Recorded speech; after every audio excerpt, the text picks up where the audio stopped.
अस्सलामुअलैकुम स्टूडेंट्स जो आज का हमारा सेकंड टॉपिक है वो है सेल मेम्ब्रेन। सेल मेम्ब्रेन क्या होती है? एक आउटर मेम्ब्रेन है जो जितने भी लिविंग ऑर्गेनिज्म होते हैं यानी सेल जो जितने भी सेल हैं उन सब सेल के बाहर जो आउटर मेम्ब्रेन होती है या आउटर बाउंड्री होती है वो हमारे लिए क्या कहलाती है? वो हमारे लिए कहलाती है सेल मेम्ब्रेन, या जिसको हम सेकंड नाम देते हैं प्लाज्मा मेम्ब्रेन का।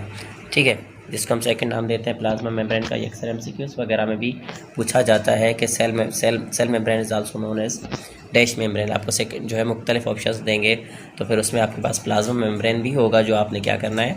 टिक करना है। ये क्या करता है? प्लाज्मा मेम्ब्रेन का काम क्या है? ये बेसिकली फ़िज़िकल सेपरेशन करता है किसके? Intra cellular and extra cellular environment से। यानी मिसाल के तौर पर दो मुख्तलिफ सेल्स हैं, उन दो मुख्तलिफ सेल्स के दरमियान जो बाउंड्री होती है वो क्या होती है कि एक हमारे लिए सेल मेम्ब्रेन कहलाती है। मिसाल के तौर पर दो कमरे, एक प्लॉट है, उस पर जब तक हम कमरों के बाहर दीवार नहीं खड़ी करेंगे तो हमें कैसे पता चलेगा कि वो कमरा है, या उसके अंदर क्या पता चलेगा कि कौन सी सेपरेशन है? तो हमेशा क्या करती है सेल मेम्ब्रेन? एक सेल को दूसरे सेल से जुदा करके रखती है एक बाउंड्री की सूरत, और सेल मेम्ब्रेन के अंदर पाया जाने वाला जितना भी मटेरियल यानी साइटोप्लाज्मिक मटेरियल उन सब को क्या कर देती है? इकट्ठा करके रखती है, उसकी प्रोटेक्शन करती है ताकि दूसरे सेल के साथ उसका मिक्सअप ना हो। ठीक है, अच्छा, अब बात करते हैं सेल मेम्ब्रेन की कंपोजिशन क्या है। बेसिकली जो सेल मेम्ब्रेन है वो डबल बाई लेयर है किसकी? एक स्पेशल किस्म की लिपिड्स होती है। उस लिपिड्स को हम क्या कहते हैं? फास्फोलिपिड्स, यानी फास्फेट और लिपिड की कंपोजिशन मिलकर फास्फोलिपिड्स कहलाती है। अच्छा, उसके अलावा जब हम बात करते हैं कि ये कंपोजिशन कैसे पता चली, किसने दी और कब दी, ये मुख्तलिफ बातें हैं, मुख्तलिफ थ्योरीज़ आई, मुख्तलिफ लोगों ने अपने मॉडल्स पेश किए, लेकिन एक ऐसा मॉडल था जिसको एक्सेप्ट किया गया या अब तक जिसको माना जा रहा है वो क्या है हमारे लिए? फ्लूइड मॉज़िक मॉडल है। यानी दो मुख्तलिफ साइंटिस्ट थे जो है S G Singer and G L. Nicolson. ये इन्होंने 1972 में एक मॉडल पेश किया था फ्लूइड मॉज़िक मॉडल के नाम से।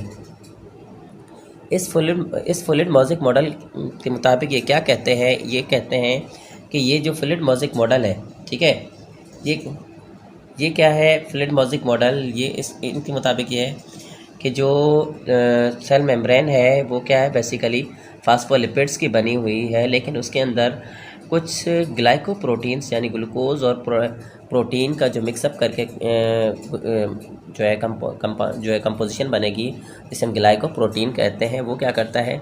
इस फास्फोलिपिड्स के अंदर फ्रीली रोटेट कर रहा होता है, यानी तैर रहा होता है। इस तरीके से, जिस तरीके से मिसाल के तौर पर आप लोग अक्सर जो है एक बर्फ़ का ये बर्तन रखते हो फ्रिज के अंदर, और बर्फ़ जो है जमना शुरू कर देती है, लेकिन थोड़ी देर अगर कुछ वक्त बाद आप जो है उसको उठाते हो, यानी अभी बर्फ़ सही तरीके से नहीं जमी, तो आप देखते हो एक ऊपर से कच्ची सी लेयर होती है बर्फ़ की शीशे नुमा, और एक नीचे होती है। तो इसी तरीके से ये फास्फोलिपिड्स तो कम्प्लीटली जिस तरीके से पानी बीच में होता है तो फास्फोलिपिड्स इस तरीके से होता है, और ग्लाइकोप्रोटीन्स इस तरीके से आइसबर्ग की सूरत में उस पर तैर रही होती है। ये मॉडल इन्होंने फर्दर डिस्क्रिप्शन दी है कि जो है ये हमारे लिए क्या करता है, और यही जो मॉडल था ये सेल मेम्ब्रेन के स्ट्रक्चर के लिए एक्सेप्टेबल था, या अब तक इसको माना जा रहा है कि ये भाई ये जो इन्होंने अपनी जो स्टेटमेंट दी वो क्या थी? सही थी।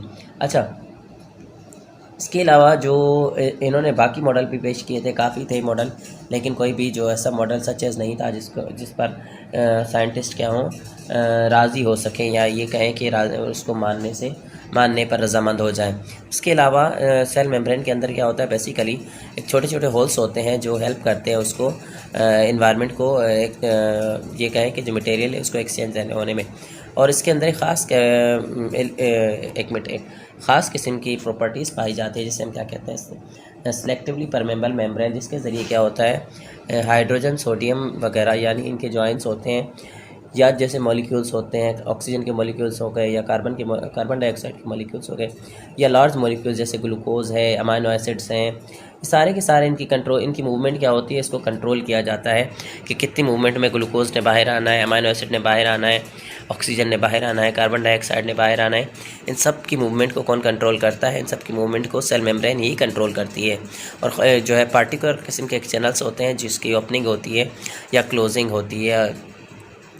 ठीक है, उसके अलावा जो इसके जो ख़ास फंक्शन है वो बेसिकली कुछ जैसे ऑस्मोसिस करना, डिफ्यूजन करना, ये क्या है इसके ख़ास फंक्शन है। मिसाल के तौर पर हमारे पास जो सेल मेम्ब्रेन है उसके अंदर क्या क्या फंक्शंस पाए जाते हैं। सॉरी, मैंने सारा का सारा अंडरलाइन कर दिया, ठीक है।